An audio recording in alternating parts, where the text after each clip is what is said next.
Alright guys, here we go. Trick or Treat Studios presents the Elrod Mask from Halloween 2. Just got this in the mail today, guys. Just gonna do a little review for you. My thoughts on this mask, I'm not sure yet. Part of me likes the fact that it is one of the best looking Halloween Michael Myers masks on the market currently, at a $60 price range. The other part of me is very disappointed with how it turned out. I saw pictures of this online. I was really excited to get this one, and getting it out of the box and in hand, I was not happy with the hair on this thing. I'm just gonna take a few shots here without my big lamp on, and then I'm gonna turn the lamp on and show you guys what it looks like. But it's just, I don't know if it's really picking it up right now, but it's really long hair, longer than it should be. But my nitpick aside, and the fact that it's got this little extra piece of latex there on the nose, I think that look, if you just don't look at the hair, okay, if we just kind of put it down here and just look, I mean, that's a William Shatner mask, hands down. That is a Michael Myers mask. Unfortunately, the hair really destroys the look of this mask. I really was looking forward to this one, and I'm a little disappointed. But that being said, I mean, honestly, if you just change the hair out, I think this is a really good mask. I just think in hand it's a little disappointing based on the fact that I've seen photos online from Trick or Treat Studios and it looked way better than this. The hair did not look nearly as long. I think this is a mistake right here. It did not look like that on the original mask. I think it's just too much hair right there by that ear. And it kind of ruins the look of that mask, I think. I do happen to have with me another little Trick or Treat Studios mask I want to compare it to here, which is the Tramer Mask. So, as you can see, I mean, it's the same mold that they use. I mean, that's the William Shatner mold. And it looks great, but I just think the hair is what ruins it. I actually think the Tramer Mask with the wild white hair looks better than the actual hero mask from Halloween. Let me come right back, guys. I'm gonna put the bigger light on and we're gonna take a closer look at this in 1 second. Hang tight, guys. I'll be right back. Okay, guys, I'm back. Now, have my big ass light on right here, as you can see, and I think the camera's really pulling up some details here. Let's just look at the hair. It's just the wrong hair for this mask. I really believe that. I think that this hair is not the right hair for this Myers mask. This hair looks like the same type of hair they used for the Halloween 6 mask that Trick or Treat Studio put out, which I think is an awesome mask. I'm gonna eventually get that one and do a review on it because I really like the way that one turned out. I think that's probably my favorite Myers mask from Trick or Treat Studios. I just think it's just got this look to it that I think is one of the best Halloween masks in the series post-Halloween 2. So let's just take a closer look here. As you can see, of course, they got the needle pin right here that happened at the end of Halloween 1, carried over in Halloween 2. I have it stuffed right now to kind of show you guys what I mean. It's a small mask. This is not a mask for a man to wear. I mean, I feel like this is really like almost a kid's mask. It's just too small, and it's too snug when you put it on. As you can see, it's the same size as the Tramer Mask, which I had trouble wearing. I have right here, actually, just to show you guys a size comparison. This is the Halloween 2 mask from Trick or Treat Studios, which, as you can see, is just a bigger mask. I mean, this one actually fits. You know, and I think if you stuff it right, I think it looks really good in certain lighting. Of course, it's just the hair that's what throws it off.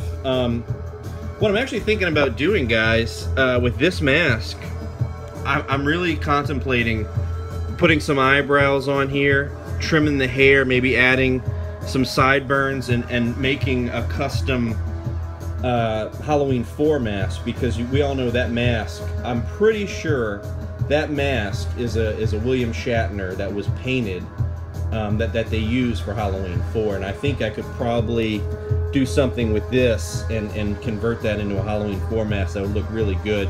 The hair would actually almost work in that favor. I would have to trim it up. I just think it's, I mean, you can look at it, it's just too long on the sides. I don't know what they were thinking, but it definitely has a Halloween 6 feel to it. Even this hair was kind of long, but it kind of worked in this favor because the hair was kind of long on the Tramer Mask. But if you look, I mean, the hair is not long on this one at all. In fact, it's actually the perfect length for a Myers mask. But this one, I don't know, they really kind of dropped the ball on this one, I feel. Now, what I'm going to do, which I really don't want to do, and I think this is probably going to upset a lot of mask collectors, but I'm bringing in my Cemetery Gate Production Halloween 1 mask. Now, look, guys, this right here is a $200 mask. So this is clearly going to beat this one in terms of quality.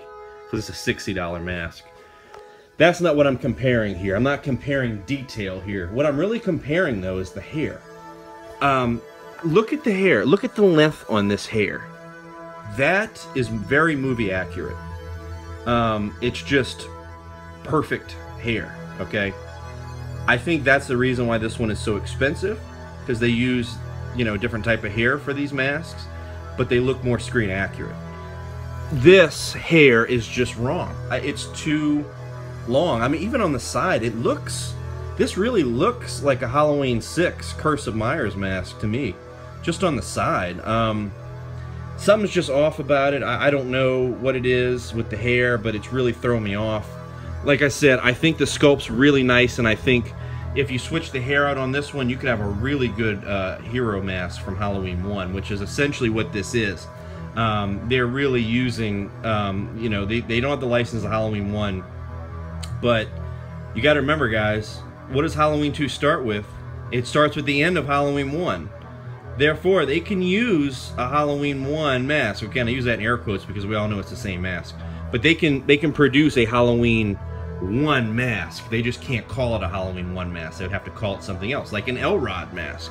I did not pick up the hospital mask. I'm not sure how I feel about that one. I feel like that one is really not my style mask. It just looks like it has exaggerated features. It doesn't look like this at all. Although I do really want to pick it up and see it in hand. But like I said, I just want to do a quick comparison of these two.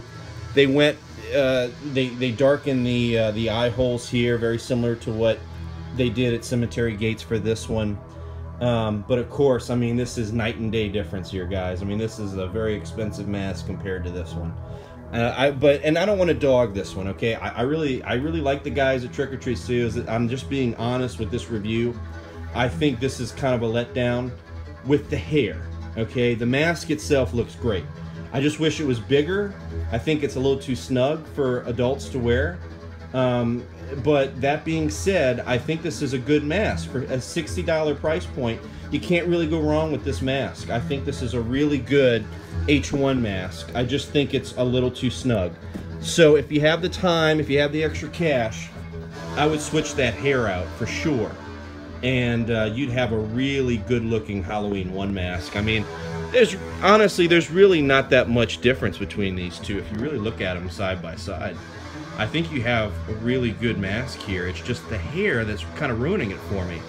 But like I said, I could fix that, and I would have a really good looking mask. So look, the guys at Trick or Treat Studios, they do really hard work, and I think this is a really good looking mask. I just think the hair is what kind of throws it off. But that being said, you really can't go wrong with this. I think this is a good piece for at a $60 price point. I think it's great. I like it better than the H2 mask that Trick or Treat Studios came out with. Let's just kind of get all three of them in there. This is great. I mean, I'm so glad they did this Tramer Mask. I think this Tramer Mask really came out nice. So let me know what you guys think in the comments below. If you guys are interested in picking one of these up, They still have some available at Trick or Treat Studios. Like I said, I think there's a lot of potential with this mask. Whether or not I just change the hair out or I put the eyebrows and add sideburns and make an H4 mask, I think there's a lot of potential with this. And I think they really did a good job. Like I said, the hair is what really throws me off. I think it's just the wrong hair for that mask. But, you know, look, to keep it at the price point, they have to get cheaper hair on these masks. I mean, that's just a given. But, like I said, if you guys have the time and energy to swap that out, I think you have a good-looking mask here. Alright guys, thanks for viewing, and remember, Happy Halloween.